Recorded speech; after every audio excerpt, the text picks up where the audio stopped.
ना ही जन्म मिले तो अच्छा है, और अगर वाकई जन्म मिला मुझे तो मैं लता मंगेशकर बनना नहीं चाहूँगी। क्यों?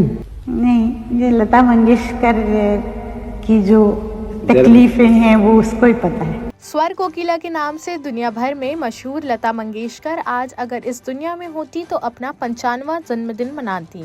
अपनी अद्वितीय आवाज के जादू से दशकों तक देशवासियों को मंत्रमुग्ध करने वाली सिंगर लता मंगेशकर का योगदान संगीत जगत में बेहद खास रहा। सिंगर ने अपना सारा जीवन संगीत को समर्पित कर दिया। उन्होंने अपने करियर में कई अलग अलग भाषाओं में हजारों गाने गाए। सिर्फ भारत ही नहीं बल्कि उनकी आवाज दुनिया भर में गूंजी और उन्होंने विदेशों में कॉन्सर्ट भी किए। अलग अलग दौर के बड़े संगीतकारों के साथ उनकी शानदार ट्यूनिंग देखने को मिली और वे हमेशा से संगीतकारों की पहली पसंद रही। लेकिन क्या आपको पता है कि लता मंगेशकर खुद भी एक संगीतकार थीं? लता मंगेशकर के बारे में जो लोग ज्यादा जानते हैं वो ये जानते हैं कि सिंगर ने अपने करियर में सिंगिंग के अलावा एक्टिंग भी की। लेकिन बहुत ही कम लोग ये बात जानते होंगे कि लता एक सिंगर ही नहीं बल्कि एक म्यूजिक डायरेक्टर भी थी। लेकिन उन्होंने एक म्यूजिक डायरेक्टर के तौर पर अपनी पहचान को हमेशा छिपाए रखा। लता मंगेशकर ने पेन नेम आनंद घन के नाम से फिल्मों में संगीत दिया। लता मंगेशकर ने अपने 7 दशक के करियर में सिर्फ 4 फिल्मों में संगीत दिए और ये चारों ही फिल्में मराठी थी। उन्होंने कभी भी हिंदी फिल्म इंडस्ट्री के लिए संगीत नहीं दिया। वे अपने करियर में संगीतकार बनने को लेकर महत्वाकांक्षी जरूर थी, बस अपनी पहचान छिपाना चाहती थी। लता मंगेशकर का जन्म 28 सितंबर सन 1929 को मध्य प्रदेश के इंदौर में एक मराठी परिवार में हुआ था। उनका असली नाम हेमा मंगेशकर था, लेकिन फिर उनके पिता दीनानाथ मंगेशकर ने उनका नाम लता रखा। लता का बचपन से ही संगीत से लगाव था क्योंकि उनके पिता प्रतिष्ठित शास्त्रीय गायक और थिएटर आर्टिस्ट थे।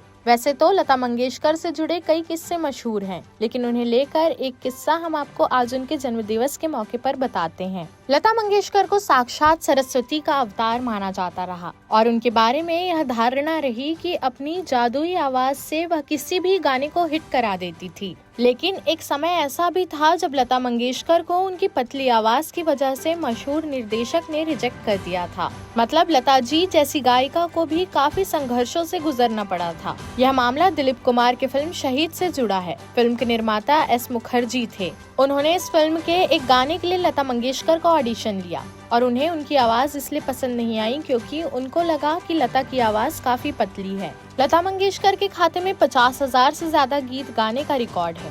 उन्होंने 141 अलग अलग भाषाओं में गीत गाए हैं। महज 13 साल की उम्र में ही उन्होंने अपने सिंगिंग करियर की शुरुआत कर दी थी। बॉलीवुड इंडस्ट्री में सिंगिंग की अगर बात करें तो स्वर कोकिला लता मंगेशकर से बड़ा कोई नाम नहीं है। उन्होंने 70 साल बॉलीवुड में सिंगिंग की और न जाने कितने खूबसूरत नगमे लोगों को दिए। लता मंगेशकर के सुपरहिट गाने जैसे लग जा गले, मेरा साया साथ होगा, ऐ मेरे वतन के लोगों, शीशा हो या दिल हो, बाहों में चले आओ, जाने क्या बात है जैसे सदाबहार गानों को सुनकर आप संगीत के अलग ही जहां में खुद को पाएंगे। लता मंगेशकर को उनकी बेहतरीन गायकी के लिए 3 बार नेशनल अवार्ड मिला। अपने 80 साल के लंबे करियर में उन्होंने 36 भाषाओं में 50,000 से ज्यादा गाने गाए थे। उन्हें भारत रत्न, पद्म विभूषण जैसे सम्मान से भी नवाजा गया था। यही वजह है कि उनका नाम Guinness book of world record में दर्ज है। लता मंगेशकर को सुरों की मलिका और कोकिला कंठी के नाम से भी सारी दुनिया जानती है, लेकिन कम लोग जानते हैं कि उन्हें फोटोग्राफी का भी बहुत शौक था।